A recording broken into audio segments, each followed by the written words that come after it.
I have a personal question for you, if you don't mind. How old are you? Oh gosh, I should have did a mnemonic for that. If I did, I would call that a cheat, which would be 6 and 1, 61. 61. Okay, so here's the personal question. What's it like, since you've put in so much effort, and virtuously so, in developing both your mind and your body, what's it like for you as you age? I presume you're not as strong as you were when you were 35. I presume you're not as sharp as you were when you were 25. What's that like for you, and what do you think that will be like as you grow older? Because presumably you're not going to maintain that level of... Yeah, and that's a question, of course, that's very, very dear to me.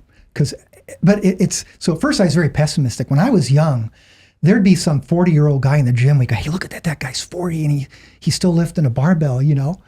But I found later that the age at which you automatically decline, people started realizing, well, it's not quite so. It's not really 40. I remember for a long time thinking it's 55. So when I was approaching 55, I'm going to do my last hurrah. I'm going to squat and deadlift real heavy and everything, you know. But then when I turned 60 last year, I deadlifted 410 pounds for 5 repetitions. So I thought, hey, I'm pretty pleased with this.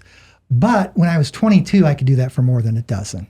Right. So yeah, even though you can retain a lot of your strength with age, if you keep training and if you start even doing resistance training of some kind, even if you're already older when you start, like even an 80-year-old, their muscles can still respond, but they have aged joints and things supporting them.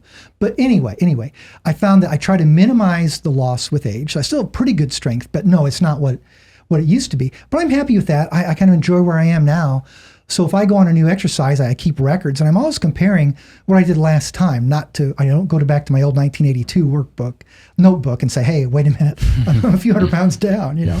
I compare to myself to how I was before, but overall it's been good. My strength is still good. It kind of surprised me. I wasn't expecting to be able to be this strong at this age.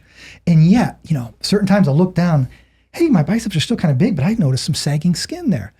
And, you know, really, there's absolutely nothing I can do about that.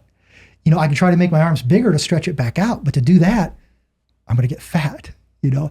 So for a time too. Why would that be? Because you're intentionally putting on more weight to grow muscle? Or? Right. If I intentionally put on more weight, a portion of it's going to be fat. And even that increased leverage will make me stronger. Like right now I weigh, I think, 199 pounds. And a couple of years ago, I was regularly over 220. But I realized, I did a lot of research on some metabolic syndrome and diabetes and things like that. And one of the warning signs actually was a waist over 40 inches for a man. And I realized when I was that heavy, my waist was over 40 inches. So even though I was very strong, you know, it wasn't really good for health. So I reduced there. So I cut back on just eating everything I saw. And at that time, I was taking the supplement creatine in a high dose. I stopped doing that.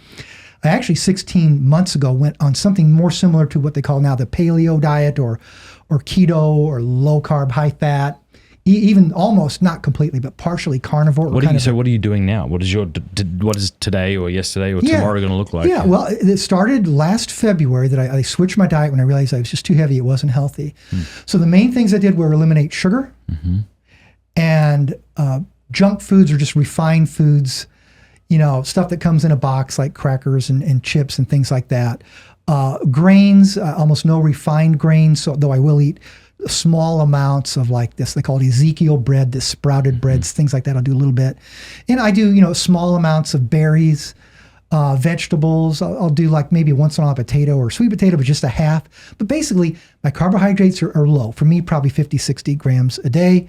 Almost very few fake foods, mostly just real foods. So I eat a lot of meat. I eat fish and salmon and scallops and shrimp and lots of eggs. I drink milk, but I drink this ultra filtered milk that's higher in protein and lower in sugar.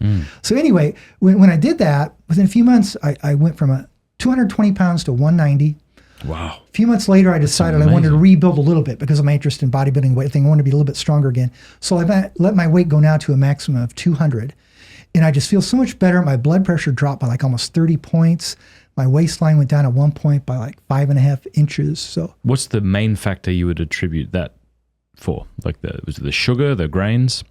For me, in my own particular case, I would say it was the simple carbohydrates. So sugar, number one, and grains, number two. And by grains, I mean like Even though I love it, I almost never eat pasta. I love pizza, but I scrape it off the crust, even though it's not the ideal food at that point. But yeah, I find it pretty easy to give that up once I allowed myself to eat stuff like eggs and steak and more seafood and nuts. I love pistachios and peanuts, and I do some protein shakes that have whey or casein protein with peanut butter and milk and stuff. But for me in particular, it had a drastic effect. The drastically reducing the artificial foods, kind of trying to eat more foods as God made them rather than as a man manufactured them. Hey, thanks so much for watching. Please be sure to like and subscribe and leave a comment below letting us know what you thought about the video.